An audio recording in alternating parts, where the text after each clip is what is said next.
بسم اللہ الرحمن الرحیم۔ السلام علیکم ورحمۃ اللہ وبرکاتہ۔ عابد رضی چینل کی طرف سے آج میں آپ کو بہت ہی پیارا عمل بتاؤں گا۔ آپ کو کسی قسم کی تکلیف ہو، فالج، لکوہ، جوڑوں، جسم کے ہر قسم کے درد اور مرض کے لیے اس آیت مبارک کو آپ پڑھ کر 3 بار پڑھیں اور دم کرتے رہیں، انشاءاللہ ٹھیک ہو جائیں گے۔ اگر دم نہیں کرتے، تیل پر بھی دم کر کے اس جگہ کی مالش کریں، تب بھی آپ کو بہت زیادہ اس کا فائدہ ہوگا۔ تو آیت کیا ہے؟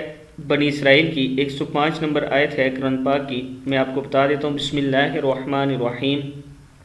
وَبِالْحَقِّ أَنزَلْنَاهُ وَبِالْحَقِّ نَزَلَ وَمَا أَرْسَلْنَاكَ إِلَّا مُبَشِّرًا وَنَذِيرًا۔ کیا ہے؟ وَبِالْحَقِّ أَنزَلْنَاهُ وَبِالْحَقِّ نَزَلَ وَمَا أَرْسَلْنَاكَ إِلَّا مُبَشِّرًا وَنَذِيرًا۔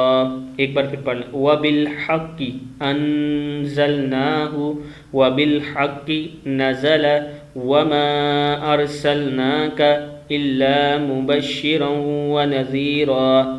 صدق اللہ العظیم۔ کوئی بھی عمل کرنے سے پہلے درود پاک ضرور پڑھا کریں اور عمل کے بعد بھی درود پاک ضرور پڑھا کریں، ساتھ میں نماز کی پابندی ضرور کرنی ہے۔ السلام علیکم ورحمۃ اللہ وبرکاتہ۔